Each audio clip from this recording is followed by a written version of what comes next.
በቀልና ፍንጥርጣሪው ልብ አንጠልጣይ ታሪክ ክፍል 11 ደራሲ ሸረፈዲን የእናቱ ልጅ ተራኪ ረዚቃ መሐመድ። ለቻናላችን አዲስ ከሆናችሁ ላይክ፣ ሼር፣ ሰብስክራይብ በማድረግ ቤተሰቦቻችን እንድትሆኑ በታላቅ አክብሮት እንጋብዛችኋለን። ሚኪ ሆስፒታል ከገባ 7ኛ ቀኑ ነው። በቶሎ ስላገገመ ዶክተሩ ከሆስፒታል እንዲወጣ ባዘዘው መሰረት በሳምንቱ ከአልጋ ላይ ሊነሳ ነው። ክፍል ውስጥ ሂዊና ሰላም ይገኛሉ። አንዳንድ ዕቃዎቻቸውን እየሸከፉ ነው። በተጨማሪም ከተጠቂው ከራሱ ከአንደበት ቃል ሊቀበሉ የመጡ 2 ፖሊሶችም ማስታወሻና ብዕራቸውን ቀስረው ይጠባበቃሉ። አቶ ሚኪያስ እንኳን ፈጣሪ ማረ፣ ስለተፈጠረው ነገር ታስረዳ አለ ጥቁርና ቦርጩ ወጣ ያለው ፖሊስ። እኔ እንጃ አላቅም። ትዝ የሚለኝ ተመትቼ ከወደኩኝ በኋላ ቤቱን ሲያተረማምሱትና ሲበረብሩት እንደነበረ ነው። እና ዘረፋ ነው እያልክ ነው? ቦታውን እንዳየነው ከሆነ ምንም አይነት የዘረፋ እንቅስቃሴ የተደረገበት አይመስልም። አቶ ሚኪያስ ምንም የሚያስፈራ ነገር የለም። ጠላት፣ የተጣላው ሰው ወይም ሊጎዳ የሚፈልግ ሰው አለ? አይ ምንም አይነት ጠላት የለኝም። እንዳልኳችሁ ዘረፋ ነው። ከኪሴ ገንዘብ ወስዶብኛል። በዛ ላይ ቤት ያስቀመጥኩትንም ገንዘብ ወስዶት ይሆናል። ሚኪ ሆዱ እያወቀ የተፈጠረውን አድበሰበሰው። እሺ ዘራፊዎችን እናስተውላቸዋል ማለት ፊታቸውን መለየት ትችላለህ? ትንሽን ፍንጭ ቢሆን ዱካቸውን ለመለየት ይጠቁመናል። አይ ምንም ትዝ አይለኝም። ደግሞ ፊታቸውን በጭንብል ተሸፍኗል። እሺ አቶ ሚኪያስ ስለተባበርከን እናመሰግናለን። ፈጣሪ ጨርሶ ይማረ ብለው ሲወጡ መርማሪ አለ ሚኪ። ፖሊሶቹ ከአንገታቸው ዘወራሉ።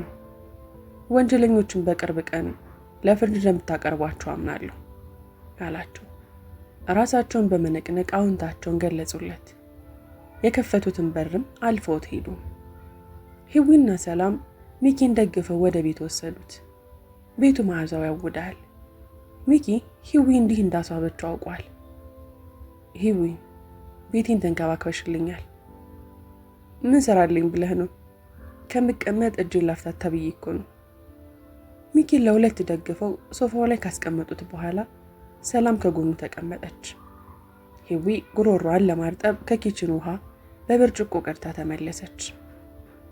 ታውቃለህ ሚኪ፣ እንደዚህ አንተን ሳላይህና ድምፅህን ሳልሰማ ያሳለፍኳቸው 4 ቀናቶች ለእኔ ሲኦል ነበር። የተወከኝ መስሎኝ እጅግ ተጎድቼ ነበር አለችው ሰላም አይን አይኑን እያየችው። አንቺ እንዴት ብዬ ትውሻለኝ ያለው? ከሞት ጋር እንኳን እንድታገል ያስቻለኝ ለአንቺ የማያልቅ ፍቅር ነው። ግንባሯን ሳማት። እሺ የኔ ጌታ መቼም እንዳትተወኝ። ሰላም እቅፉ ውስጥ በመደንገጥ ብርግግ ብላ ከእቅፉ ወጣች። ምን ነው? ምንም ክብኝ። ሰላም የምታደርገው ጠፋት። ስትጫኘኝ በደንብ ያልዳነው ትከሻዬን ሰበርሽ መሰል አላት ግንባሩን ኩምትር እያደረገ። እሺ በቃ ዶክተር ጋር ስልክ ልደውል። ሰላም የተቻኮለች ስልኳን ፍልነጋ ቦርሳዋን መበርበር ያዘች። አላስችል ያለው ሚኪ ከት ብሎ ሳቀባት። ሂዊም አብራው ሳቀች። ሰላምም ስልኳን መፈልጓን አቁማ በንዴት ቱግ ብላየችው። እሷም አብራቸው ሳቀች። አንተ ትጫወትብኛለህ አይደል? ቆይ ልታሳብደኝ ነው? ቆይ ባልሰራልህ አለችና አጠገቡ ሄደች። ከዛም በቂንጥ ወገቧን በግራ እጇ ያዘችና ፊት ለፊቱ ተገተረች። ሚኪ ምን ልታደርግ ነው እያለ ሲጠብቅ በቀኝ እጇ የፀጉሩን ጫፎች ይዛ አሳመመችው። ሰላሚ አራመመኝ ተይ አላት አይኑን ጨፍኖ። ስራህ ነው። ሁለተኛ ትቀልድብኛለህ? ታስደነግጠኛለህ? አረ በጭራሽ አይለመደኝም። እጅ ላይ የታሰረው እስከሚፈታ ድረስ እኔ ያልኩትን ታደርጋለህ እወቅ እያለች አፍንጫውን ጆሮውን ቆነጠጠችው። እናማ አጠገቡ ቁጭ አለች። ሂዊ የሚያደርጉትን እያየች ውስጧ ደስ አለው። ፍቅራቸውን ስታይ እኔም እንዲህ ብሆን ብላ ተመኘች። በውስጧም እድለኞች ናቸው አለች። እውነትም እድለኞች ናቸው። ክህደትና ውሸት በበዛበት በዚህ ዘመን የእውነት መዋደድ፣ የእውነት መፋቀር አንዱ ለአንዱ መኖር ምንኛ እድለኛነት ነው። በሚያፈቅሩት ሰው መታቀፍ፣ የሚያፈቅሩትን ሰው ማቀፍ እንዴት ደስ ይላል። ምክንያቱም ፍቅር በህይወት ውስጥ አንድ የሚያጋጥም ከላይ የተሰጠ ጸጋ ነው። ህዊ ባይገባትም እሷም እድለኛ ነች። የሚያፈቅሩትን ሰው ባያገኙትና ባይታደሉትም በሱ ደስታ መደሰት ንጹህነትን ይጠይቃል። እየተጫወቱ እያሉ የሚኪ ስልክ ጠራ። ህዊ በቆመችበት አቀበለችውና ቡና ለማፍላት ወደ ኪችን ገባች። ሚኪ ስክሪኑ በግልጽ ባያሳየውም አነሳው። ሄሎ ኢዮቤ፣ እናቱ ነበሩ። ወይማ እንዴት ነሽልኝ? ይመስገን፣ አንተ እንዴት ነህ? ደህና ነኝማ። የመንግስት ቀለብ እየበላሁ ምን ሆናለሁ ብለሽ ነው? አረ ልጄ ሰሞኑን እንቅልፍ አጥቼ ነበር። ሁሌት ያቃዣኝ ነው የሚያድረው። ልቤ ፍርሃት ሲለው ስልክ ብደውልልህም ዘግ ነው። ተው እንጂ ልጄ፣ ስልክህን እየዘጋህ አታስረብሸኝ። አይማ ሰሞኑን እኮ ስልኬ ኔትወርክ እያጠፋ አስቸግሮኝ ለባለሙያ ሰጥቼው ነበር። ደግሞ ምራትሽን ማነጋገር አትፈልጊም አላት ሊያስደስታት ስለፈለገ። እንዴታ፣ ቅዠቴ ለመልካም ነዋ። በል ስጣት፣ እኛ ሴቶቹ እናወራ። ሚኪ ስልኩን ለሰላም አቀበላት። እማማ እንዴት ኖት? ሰላም እባላለሁ አለቻት በተረጋጋና ለስለስ ባለ ድምፅ። የልጄን ልብ የሰረቅሽው ምራቴ አንቺ ነሽ። ስለ አንቺ ገና ያየሽ ቀን ነግሮኛል። ልጄን ተንከባከቢልኝ አደራ። ቁመት እንዲሁ ረጅም እንጂ ስለ ሴት አስበው አያውቅም። አደራ ጠብቂልኝ ልጄ። እሺ እማማ ይጨነቁ፣ እንዲከፋ አላደርግም። ሚኪ ስልኩን መልሶ ተቀበላት። እማማ እንዴት ናት? ወደድሻት? ካልወደድሻት እተዋታለሁ አለ እየቀለደ። ኧረ ልጄ ወድጃታለሁ። ረጋ ያለች ናት፣ ደግሞ እንዳትቀላውጥ። የሚኪ ስልክ ጢው ብላ ዘጋች። ይህ የተረገመ ስልክ አለና ቻርጅ እንድታደርገው ለሰላም አቀበላት።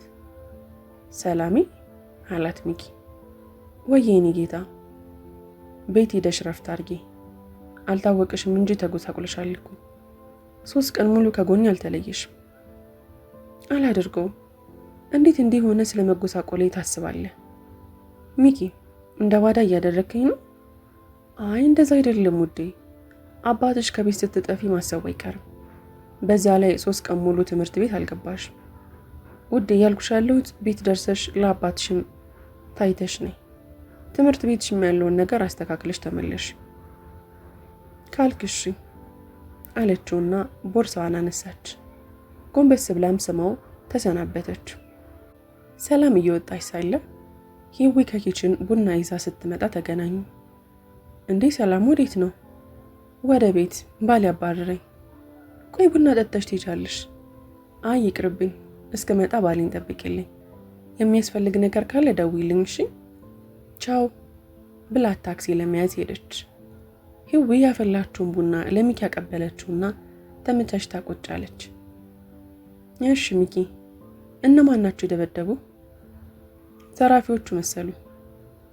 ለፖሊሶቹ የሰጠው ቃል ውሸት እንደሆነ እኔም አንተን በደንብ እናውቃለን። በየት ሀገር ነው ሌባ ሳይዘርፍ የሚሄደው? እየተወሰነ ገንዘብ ወስደውብኛል። ሚኪ፣ ቤት ስገባ የታሰርክበትን ወንበርና ገመድ አይቼዋለሁ።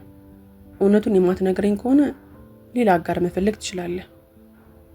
እሺ አረጋጊው፣ እነግርሻለሁ።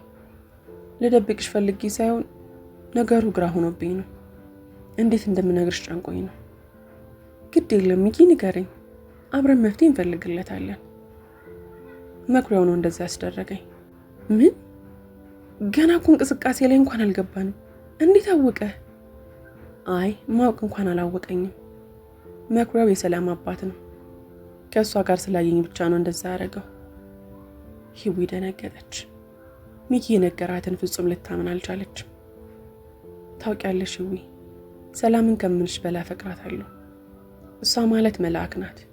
ለሰው አዛኝ፣ ደግ፣ አስተዋይና የዋህ ሴት ናት። ምንም እሷን አይመስልም። ሂዊ ለመኩሪያ ምህረት የለኝም። ሰላምንም ላጣት አልፈልግም። በሷም ልጠቀምባት አልሻም። እሷ አይገባትም። ሚኪ እንባው ተናነቀ። ሂዊ ያዘነችለት። ቡናውን አስቀመጠችና እቅፍ አደረገችው። ሚኪ ለምን ሰላምን ታጣታለህ? ጊዜው ሲደርስ ስለ አባቷ መጥፎነት ሁሉንም ነገር ታውቃለች። አዎ ሂዊ፣ ነገሩ እንደምናወራው ቀላል አይሆንም። አስቢው እስኪ፣ ምንም ቢሆን እኮ አባቷ ነው። የአባቷ ጠላት መሆኔን ነግሬያት አባትሽን ህይወቱን ልነጥቀው ነው የመጣሁት ልላት ነው? በዛ ላይ ቀረብኳት አፍቅሬያት እንዳልሆነ ነው የምታስበው። ሚኪ፣ ሁሉንም ነገር ጊዜ ይፈታዋል። እመኔን፣ ከዚህ ችግር የምንወጣበት አንድ ዘዴ አናጣም። ደሞም ሰላም ታፈቅረህ የለ? ካፈቀረችው ልታምን ይገባል አለችው። ሚኪን ከእቅፏ ቀን አድርጋው ወደ ፍሪጁ እያመራች፣ በድንገት ግን በራፉ ተከፈተ። ሚኪና ሂዊ አይናቸውን ወደ በሩ ላኩ። ሰላም ነበረች።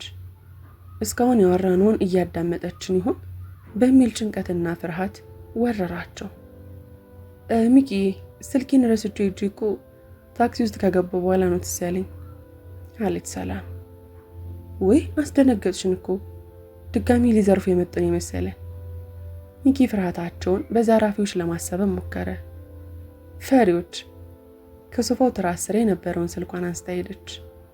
ሂዊም ከግቢ እስክትወጣ በአይኗ ሸኝታት ሚኪ ጋር ተመለሰች። ሂዊ ግን እስካሁን ያወራነውን የሰማች ይመስልሻል? አለ። አትጨነቅ፣ እርግጠኛ ነኝ አልሰማችም። ብትሰማ እንደምትረጋጋ ይመስላል?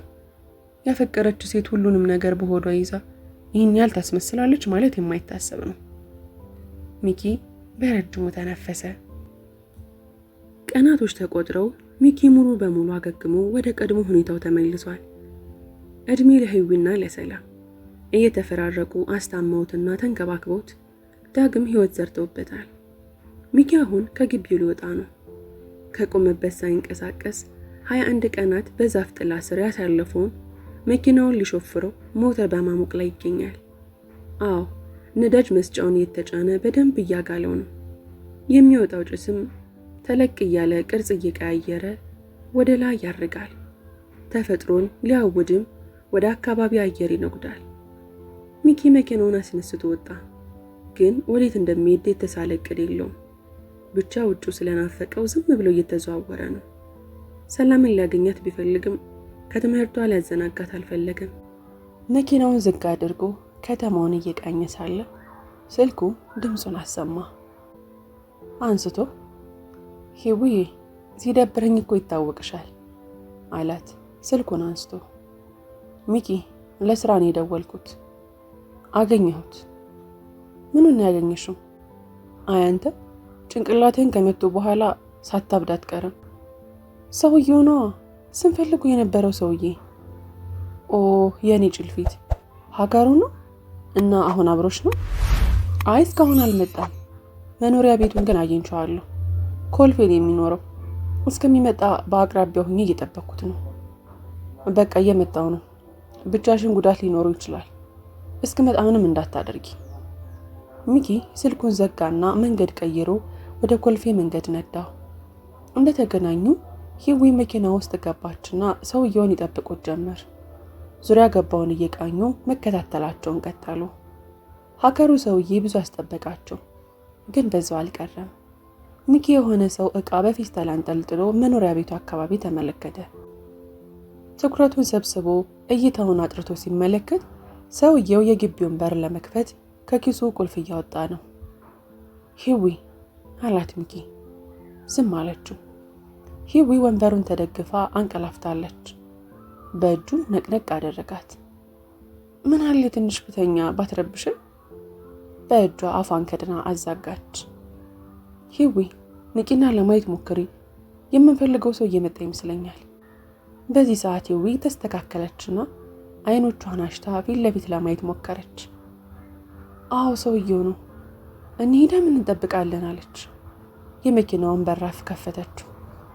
አያይ ቆይ ሲገባ እንጠብቀውና እንደ ማንኛውም ሰው አንኳኩተን እናስከፍተዋለን አለና እጇን ያዝ አደረጋት። አዎ ሰውየው የግቢውን በር ከፍቶ ገባ። ከ3 ደቂቃ በኋላ እነ ሚኪም ከመኪናቸው ወርደው ወደ ቤቱ ቀረቡ። ሲደርሱ ግን እንዳሰቡት የግቢው በር ከውስጥ ተቀርቅሮ አላገኙትም። ገርበብ ብሎ ነበር። ጥርጣሬ ያደረበት ሚኪም ሂዊም በጀርባው ከልሎ ገርበብ ያለውን በር በጥንቃቄ ገፋ አደረገውና አንገቱን አስግጎ በአይኑ በየአቅጣጫው ማተረ። ምንም አደጋ ላይ የሚጥል ነገር የለም። ቀስ እያለ ገባ። ሂዊም ተከተለችው። የሲአይ ኤጀንት ሆነን አረፍነዋ አለችው ሂዊ እየሳቀች። ምንም እንዳታወራ በእጁ ምልክት አሳያትና አጥሩን ዘልቀው ወደ ደጃፉ አመሩ። ደርሰውን በሩን አንኳኩ። መልስ የለም። በድጋሚ አንኳኩ። ኮሽ እንኳን የሚል ድምፅ አይሰማም። ትዕግስቱ የተሟጠጠበት ሚኪ በሩን ገፋ ሲያደርገው ያለምንም ትግል ሰተት ብሎ ተከፈተ። ቀድሞውንም አልተቆለፈም ነበር። ሚኪ እየሆነው ያለው ነገር ባያምረውም ወደ ውስጥ መግባትን ወስኖ ቀኝ እግሩን አስቀደመ። ቀጥሎም ግራ እግሩን እያስከተለ የፈራውም አልቀረለትም። ማካሮብ ሽጉጥ ፊት ለፊቱ ተደቅኖበታል። እንዳትንቀሳቀስ፣ እጅን ወደ ላይ አድርግ፣ አለበለዚያ ግንባርህን የሚበረጥቀው አለው ከፊቱ የተገተረው ሰውዬ። ስህተት እንዳሰራ፣ እኛ ልንጎዳህ አልመጣንም፣ ሽጉጡን ዝቅ አድርገው አለው ሚኪ። አፍህን ዘግተህ ባለህበት ቁም፣ አጋርህንም ማስገባት አለው ጠንከር ባለ አነጋገር። ሂዊ እግሮቿ እየተረበተበቱ እጇን ወደ ላይ እንደሰቀለች ወደ ውስጥ ገባች። አሁን እነማን እንደሆናችሁ ትናገራላችሁ? ደህንነት ወይንስ ሚስጥራዊ መርማሪ ናችሁ? አረ አይደለንም አለች ሂዊ። እና ማልኳችሁ ነው? ማን የቀጠራችሁ? ተናዘዙ። ከመሽታ ቤቱ ጀምሮ አቅደሽበትን ያጠመድሽኝ፣ ከዛ በኋላ ማልተውሽኝ፣ ስትከታተይኝ ነበር። ዛሬ መኖሪያ ቤት ድረስ ቀረባችሁ። ስለዚህ ብትነግሩኝ ይሻላችኋል። ሚኪ ማስረዳት ጀመረ። ወንድሜ፣ እኛ ደህንነቶች አይደለንም፣ ሌላም አካል ቀጥሮን አይደለም። ዓላማችን አንድና አንድ ነው፣ ተባብረን መጥፎ ሰዎችን ማስቆም። እቅዳችን መኩሪያውንና መሰሎችን የቀንጅቦችን ተገቢውን ቅጣት እንዲያገኙ ማድረግ ነው። ለመሆኑ ስለ መኩሪያውና መጥፎ ሰው ስለመሆኑ እንዴት ልታውቁት ቻላችሁ? ሰውየው አሁን ቀዝቀዝ ብሏል። ሚኪ ሳቁን ለቀቀው። እንዴት ነው የምታውቁት ነው ያልከኝ? መኩሪያውን ከ13 ዓመት ጀምሮ ነው የማውቀው። በየቀኑ በህልሜ እያየሁት ነው ያደግኩት። ሚኪ ያሳለፈውን ስቃይ፣ ንዴት፣ እልህና ሳቅ እያነቀው ተረከለት፣ ዘረዘረለት። ሂዊም የመኩሪያው የጥቃቱ ገፈት ቀማሽ እንደሆነች ነገረችው። ሀከሩ ያነጣጠረባቸውን ሽጉጥ አወረደው። ልቡ ቢያዝንም እዚህ ጦስ ውስጥ ራሱን ማስገባት አልፈልግም። ስሙ፣ ከቤት ይወጡልኝ። አሁን የነገራችሁኝም ቢሆን የኔ ጉዳይ አይደለም፣ በራሳችሁ ተወጡት አላቸው። ሚኪ ከተንበረከከበት ብድግ አለና ይሄኛ ጉዳይ ብቻ አይደለም፣ የሀገር ጉዳይ ነው። የኔ፣ ያንቺ፣ ያንተም ጉዳይ ነው። በተበላሹ ምግቦችና መድኃኒቶች የሚሞተው ህዝብ ካላሳዘነ፣ የምስኪን እናቶች እንባ ካልተሰማ አንተም ከመኩሪያ አትሻልምና ከእንግዲህ አናስቸግረን፣ አንከተልህም አለውና ሂዊን እንድትነሳ ረድቷት በራፉን ከፍተው ወጡ።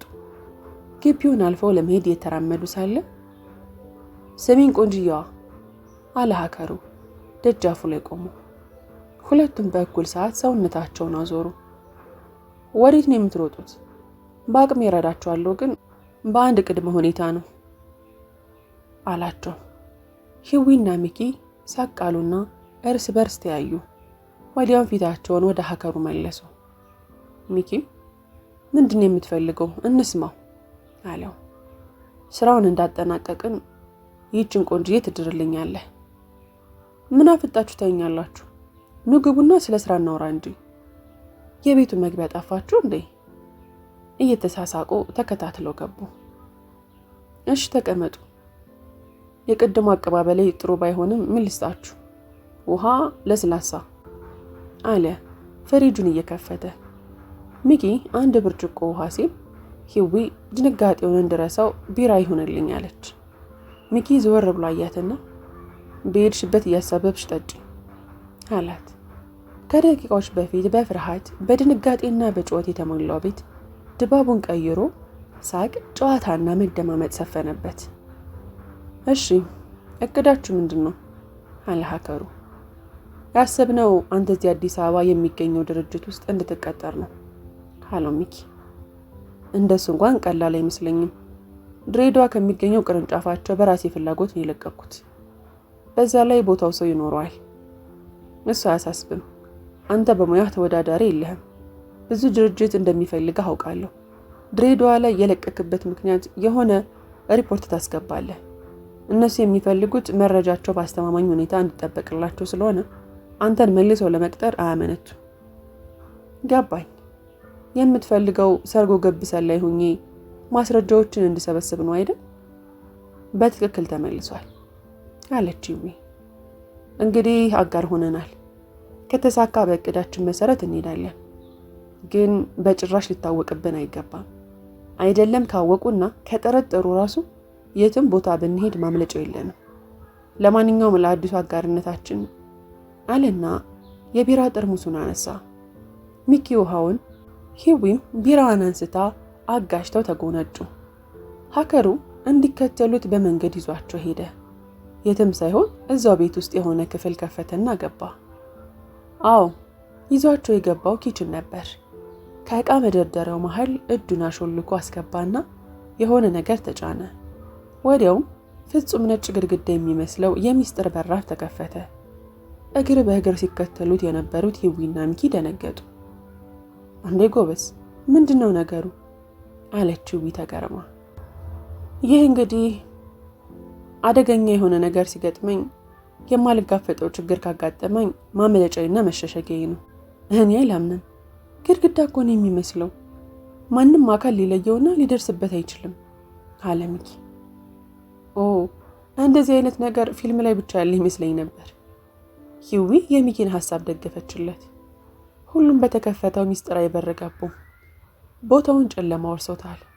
ሀከሩ ራመድ አለና አሁንም በድጋሚ የሆነ ነገር ተጫነ።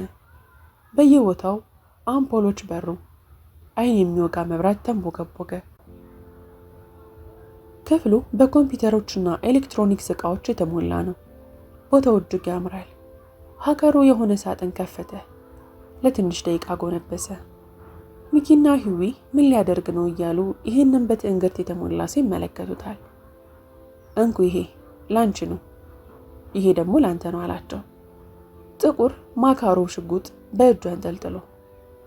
እንዴ እኛ ደግሞ ምን ያደርግልናል? ካለ ምንም ደም መፍሰስ ነው ጨዋታውን ማሸነፍ የምንፈልገው አለች ሂዊ ወደ ኋላ እየሸሸች። ሀከሩ አልገባችሁም ማለት ነው? የምንጋፈጠው ትልቅ ኃይል ያላቸውን ሰዎች ነው። መች እንደሚያሳድዱን አናውቅም። ስለዚህ ራስን ለማዳንና ለመከላከል መሳሪያ ያስፈልጋል። ቢሆንም ምን ያልይዝም። ሂዊ በአቋም ጸናች። ሚኪ ግን ተቀበለው። ስማ ጓደኛዬ፣ የያዝከው ሽጉጥ አልተመዘገበም። ምንም ብታደርግበት እንደማትጠየቅ ሁሉ እጅ ላይ ከተያዘብህም ከርቸር ሊያስወረውራል እና ተጠንቀቅ አለው፣ ሌላኛውን ሽጉጥ ወደ ሳጥኑ እየመለሰ። ሚኪ ሀከሩ ከአእምሮ በላይ ሆኖበታል። ብዙ ሊጠይቀው የሚፈልገው ጥያቄ አለው። ቆይ ግን ይህን ሁሉ ነገር እንዴት ብቻ ልታደርገው ቻልክ? አለው ሚኪ ጥያቄውን ጠቅለል አድርጎ ስለሱ ይበልጥ ለማወቅ በመፈለግ። ገንዘብና የምታምነው ሰው ካለህ ቀላል ነው። ይገባኛል። ስራ ሳይኖረው ከየት ገንዘቡን አምጥቶ ነው ይህን ሁሉ ነገር የሚያደራጀው ብላችሁ ያሰባችሁ ነው። ከድርጅቱ እንደለቀኩኝ ጣሊያን በህገ ወጥ መንገድ ገብቼ ነበር። ካታኒያ ውስጥ ለአመታት ከማፊያዎች ጋር ሰና ነበር። ይህን ስላችሁ ሽጉጥ ታጥቂ ምናምን አይደለም። ቢሮ ቁጭ ብዬ በኮምፒውተር ነበር የምዋጋው። አሰሪዎችም ከሚያገኙት ረብጣ ዶላር ቀንሰው ዳጎስ ባለ ገንዘብ ኪሴን ይሞሩልኛል።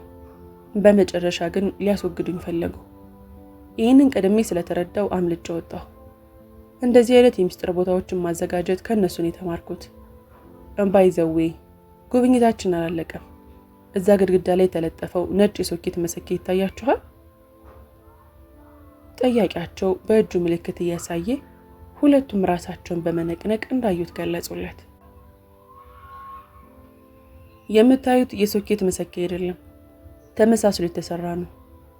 እስኪ ቆንጅየዋ የታጠፈ ቀጭን ሽቦ ጠረጴዛው ላይ አለልሽ። ሶኬት በሚያስገቡበት ቀዳዳ ውስጥ አሾልከሽ ከፍ አድርጊው አላት። ሂዊ ሽቦውን አንስታ ለማስገባት ፈራች። ቆንጅየዋ አትፍሪ እንጂ አምኛችሁ እኮ ነው ሁሉንም ነገር የማሳያችሁ። ሂዊም በዚህ ሰዓት ሽቦውን አስገብታ ስትጫነው ከቆሙበት ፈቀቅ ብሎ ወለሉ ተከፈተ። ክፍል 12 ይቀጥላል። ታሪኩን ከወደዳችሁት ላይክ፣ ሼር፣ ሰብስክራይብ ማድረጋችሁ እንዳትረሱ።